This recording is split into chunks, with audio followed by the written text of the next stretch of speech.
Om Swastiastu, selamat pagi. Yang terhormat Dewan Penguji PPG dalam jabatan kategori 1 gelombang 2. Perkenalkan, nama saya Nimadi Mertiani. Saya mahasiswa PPG dalam jabatan kategori 1 gelombang 2 dari Universitas Pendidikan Ganesha. NIM saya 2274801-087.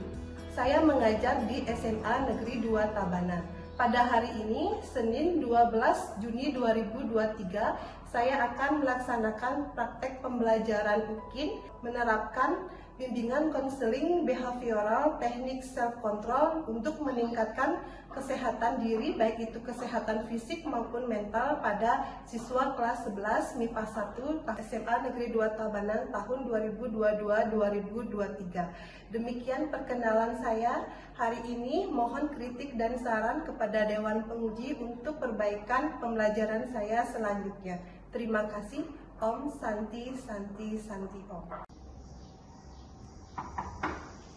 Permisi Bu, selamat pagi. Selamat pagi Vina. Karina, silakan masuk. Karina, silakan masuk. Silakan Ibu. Terima kasih. Selamat pagi Vina. Pagi Bu. Bagaimana kabarnya hari ini? Baik Bu, kabar Ibu sendiri gimana? Ya, Ibu juga baik-baik saja. Tadi dapat pelajaran apa, Nak? Sekarang dapat pelajaran agama. Kebetulan saya agama Islam, jadi pelajarannya itu di luar kegiatan sekolah. Oh, jadi tidak mengganggu proses belajar hari ini ya? Iya. Ya. Pertama-tama, Vina, Ibu mengucapkan terima kasih banyak sudah memenuhi panggilan Ibu ke ruang BK hari ini untuk kita melaksanakan konseling individual. Ada beberapa hal yang akan kita pecahkan hari ini untuk permasalahan yang sedang Vina hadapi. Nah, untuk mengawali proses kegiatan konseling hari ini, kita awali dengan berdoa. Berdoa Ibu pimpin agar proses kegiatan hari ini berjalan dengan lancar ya. Berdoa dimulai. Berdoa selesai. Baiklah Vina, sebelumnya waktu SMP gitu pernah mengikuti konseling individu? Saya pernah dengar, cuma belum pernah sih Bu. Jadi pernah dengar konseling gitu ya, tapi belum mengikuti konseling individu ya. Hari ini Ibu dan Vina akan melaksanakan kegiatan konseling individual. Baiklah Vina, Ibu jelaskan sedikit mengenai apa itu konseling individu. Ya, konseling individu itu adalah salah satu layanan bimbingan konseling yang diberikan oleh konselor, di mana yang menjadi konselor itu adalah Ibu sendiri dan Vina sebagai konseling. Nah, tugas konselor di sini membantu konseling untuk memecahkan permasalahan yang sedang dihadapi. Seperti itu. Jadi Ibu harap nanti Vina bisa terlibat aktif dalam kegiatan konseling hari ini dan mengungkapkan semua permasalahan dengan terbuka, tidak ada yang ditutupi ya. Karena dalam bimbingan konseling atau konseling individu ini diikat oleh peraturan-peraturan atau asas ya, ada 12 asas. Di antaranya ada asas kerahasiaan, asas kenormatifan, asas keterbukaan, dan asas kesukarelaan. Nah, jadi ke-12 asas itu sudah Ibu pegang dan Vina tidak usah khawatir. Vina, maksud dan Ibu mengajak Vina untuk konseling individu ini karena permasalahan absensi ya. Nah, di sini Ibu lihat selama bulan yang lalu Vina mengalami sakit ya, ada 8 kali sakitnya. Nah, itu nanti kita sama-sama Ibu membantu Vina dalam memecahkan semua permasalahan yang sedang Vina hadapi ya. Adapun langkah-langkah konseling individu itu yang pertama kita sudah jalani, yaitu tahap awal pembukaan. Nanti juga ada tahap transisi menanyakan kesiapan Vina ya. Dan tahap ketiga itu adalah tahap inti, di mana Ibu minta Vina untuk menceritakan permasalahan yang sedang Vina hadapi dan kita kembangkan permasalahan itu dan memberikan pemecahan di tahap inti. Nah, dan terakhir itu adalah tahap penutup. nanti Vina membuat kesimpulan dan juga merefleksi semua kegiatan konseling kita hari ini seperti itu. Vina sudah mengerti kan? Sudah. Sudah. Ada yang ingin ditanyakan sebelum Ibu lanjut ke tahap berikutnya? Nah, Vina, sekarang kita sudah masuki tahap transisi ya, Nak ya. Gimana Vina, sudah siap? Siap. Pada tahap transisi ini, Ibu menjelaskan sedikit kembali peran Vina sebagai konseli.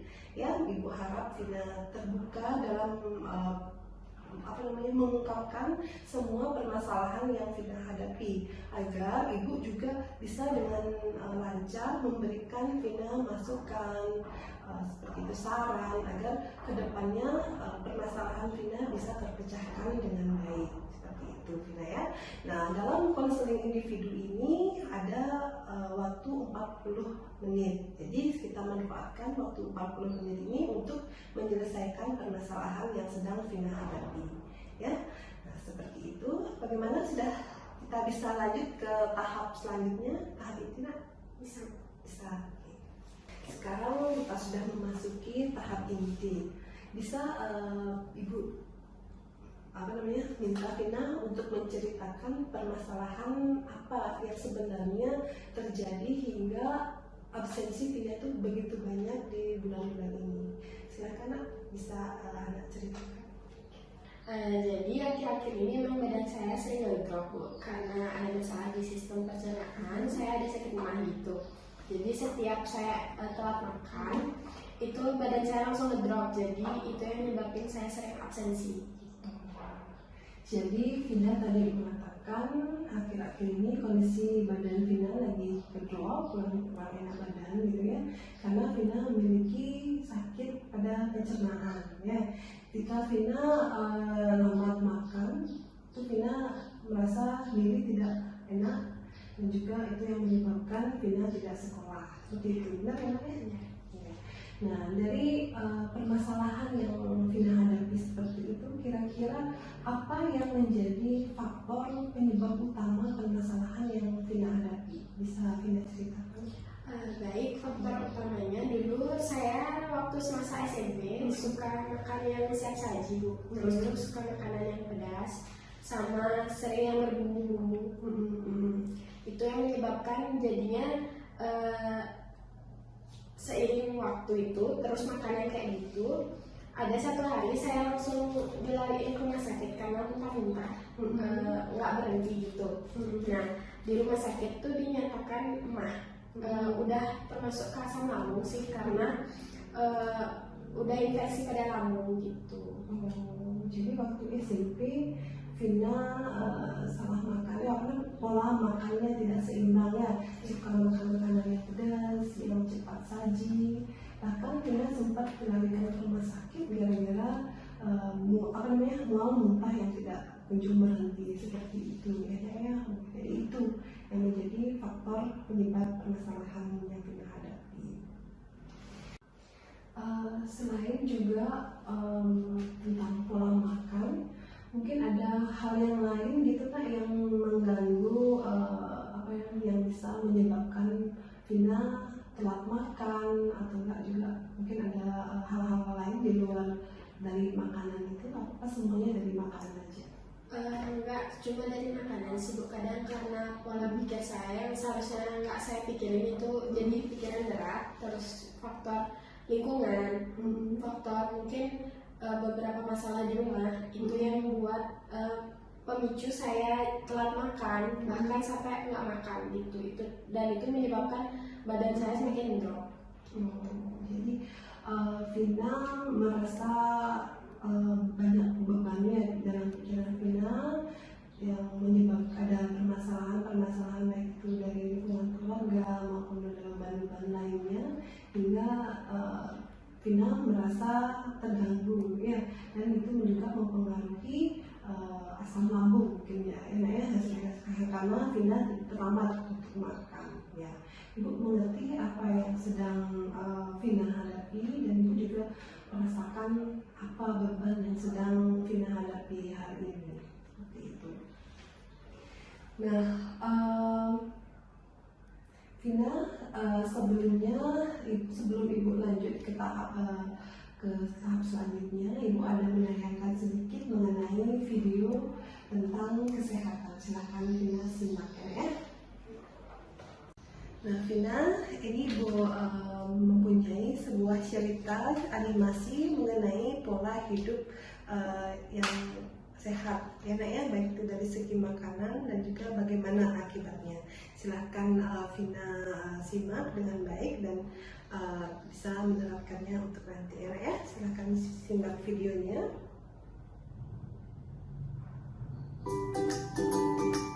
Makanan sehat, tubuh pun kuat. Wah, bunyi bel menandakan jam istirahat sekolah. Bunyinya terdengar nyaring di telinga. Koko dan Kiki keluar kelas untuk makan. Kiki dibawakan bekal makanan oleh ibunya, sedangkan Koko lupa membawa bekal sehingga jajan di luar sekolah. Apa saja yang dibeli Koko? Coba lihat dengan matamu. Wah, ada coklat, permen warna merah, dan es krim warna kuning. Baru dibuka saja sudah terlihat sangat enak. Coba rasakan dengan lidahmu. Pasti rasanya manis. Kiki merasa iri dengan Koko. Sepertinya makanan yang dibeli Koko enak. Dalam bekal Kiki terdapat nasi, daging ayam, brokoli, dan pisang. Bekalnya lengkap dan bergizi. Ibu memasaknya dengan sepenuh hati. Kiki sebenarnya lebih tertarik dengan makanan Koko. Tapi Kiki teringat pesan ibu. Kalau makan makanan bergizi bisa membuat tubuh Kiki sehat dan kuat. Setelah jam istirahat, ada pelajaran olahraga. Kiki dan Koko bersiap-siap mengikuti lomba lari. Lomba dimulai. Kiki mulai berlari kencang. Dia terlihat bersemangat. Itu karena makanan sehat yang dimakan Kiki tadi siang. Kiki hampir sampai ke garis akhir. Tapi Koko tidak terlihat. Di mana Koko? Wah, ternyata Koko tertinggal di belakang. Koko tampak lemas. Kiki langsung menghampiri Koko. Ia memapa Koko untuk sampai ke garis akhir. Kiki bertanya, ada apa dengan Koko? Apa Koko tidak enak badan? Koko, kamu kenapa? Perutku keroncongan. Tadi pagi aku tidak sarapan. Dan tadi hanya makan coklat, es krim, dan permen saja. Tubuhku terasa lemas. Ternyata Koko pagi itu tidak sarapan dan di sekolah jalan sembarangan. Akhirnya, keesokan harinya Koko bangun lebih pagi, sarapan sebelum berangkat ke sekolah, dan ibu juga sudah mengingatkan agar tidak lupa membawa bekal yang sudah disiapkan. Koko, ini bekal yang sudah ibu siapkan. Baik Bu, aku akan membawa bekal ibu hari ini. Dan memakannya agar tubuhku sehat dan kuat. Koko pergi ke sekolah dengan semangat. Ia ingin makan sehat agar tubuhnya sehat dan kuat. Kita membutuhkan makanan bergizi agar tubuh sehat dan kuat sehingga dapat beraktivitas dengan baik.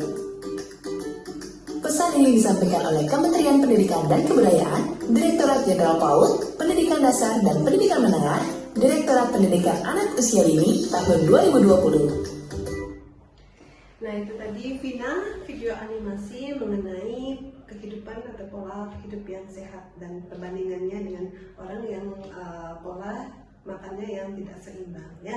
Sudah Ibu harap mungkin Vina juga sudah punya gambaran sedikit mengenai permasalahan yang sedang Vina hadapi juga ya.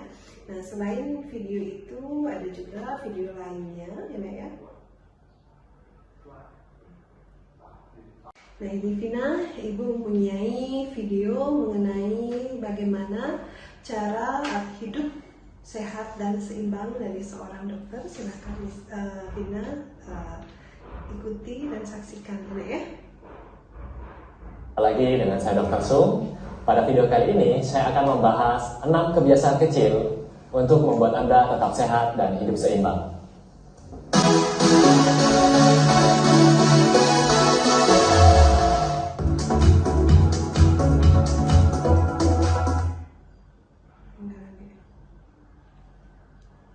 Oke, sobat sehat, kebiasaan kecil yang pertama adalah bersyukur ya. Jadi kapan kita bersyukur? Kapan sobat sehat bersyukur ya? Jadi kita boleh memulai hari kita dengan bersyukur. Caranya gimana? Anda boleh memanjatkan doa kecil, ya. Anda boleh berterima kasih karena Anda telah diberikan kesempatan lagi di hari berikutnya untuk misalnya bernafas. Anda bisa tersenyum, Anda bisa bertemu dengan istri Anda bisa bertemu dengan anak-anak Anda dengan bahagia, ya. Nah, pada saat mengawali hari ini, banyak orang lupa bersyukur. Banyak orang yang langsung mengambil HP mereka, bahkan belum lupa mengucapkan selamat pagi buat istrinya di samping, ya. Yang diambil adalah HP mereka terlebih dahulu. Baca status orang mungkin, ya. Baca kegaulannya orang lain. Jika Anda melakukan hal-hal seperti ini, maka Anda akan merasa mood Anda akan tidak baik dalam sepanjang hari ini, ya. Kemudian bersyukur juga Anda bisa Anda boleh bersyukur tanpa melihat BOS. Apa itu BOS? Barang, orang, dan situasi. Jadi kata-kata ini saya sadur dari video Bapak Chandra Putra Negara. Jika Anda ingin melihatnya lebih detail, Anda boleh tonton videonya dengan judul Anda adalah apa yang Anda pikirkan, ya. Jadi di sini banyak orang yang baru bersyukur ketika mereka mendapatkan kenaikan pangkat misalnya, atau kenaikan gaji misalnya, atau dapat rezeki misalnya, atau anak mereka ada lulus ujian misalnya, ya. Tapi ketika mereka mendapatkan masalah, mereka lupa bersyukur, ya.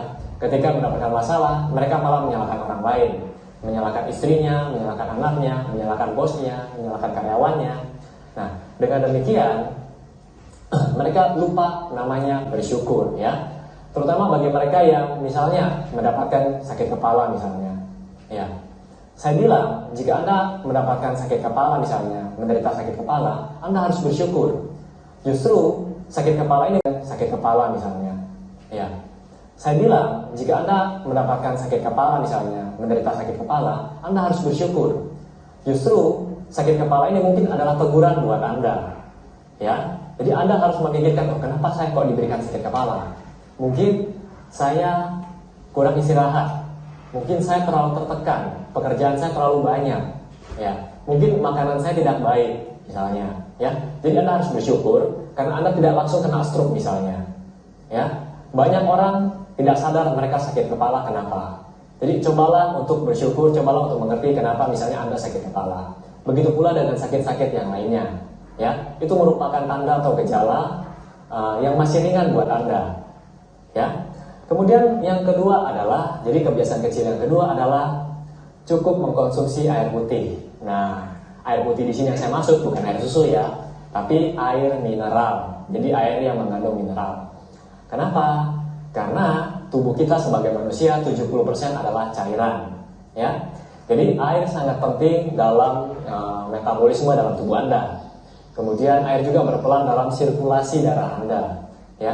Anda bisa bayangkan jika Anda dehidrasi atau kekurangan cairan, maka sirkulasi di dalam tubuh Anda akan terbebani, ya. Jantung Anda akan bekerja lebih berat, ya. Mungkin Anda sering ke bandara, bagi Anda yang sering keluar negeri atau sering bepergian keluar kota menggunakan pesawat. Ketika di toilet, di situ ada ukuran warna air seni Anda, mulai dari kuning pekat, untuk air besar, melalui pernapasan, melalui air seni. Makan 1 hari, 2 hari, Anda masih tetap hidup. Anda tidak minum 1 hari, Anda berpuasa misalnya, Anda masih hidup. Tapi coba Anda tidak bernapas 5-10 menit. Ya, Anda sudah racun, ya, melalui buang air besar, melalui pernapasan, melalui air seni dan melalui keringat. Nah, di sini air sangat berperan penting melalui air seni dan keringat, ya. Kemudian yang ketiga, jadi kebiasaan kecil yang ketiga adalah udara bersih. Nah, kenapa saya bilang udara bersih? Banyak orang bertanya kepada saya, banyak pasien juga bertanya, dok, yang paling penting buat tubuh saya ini apa, dok?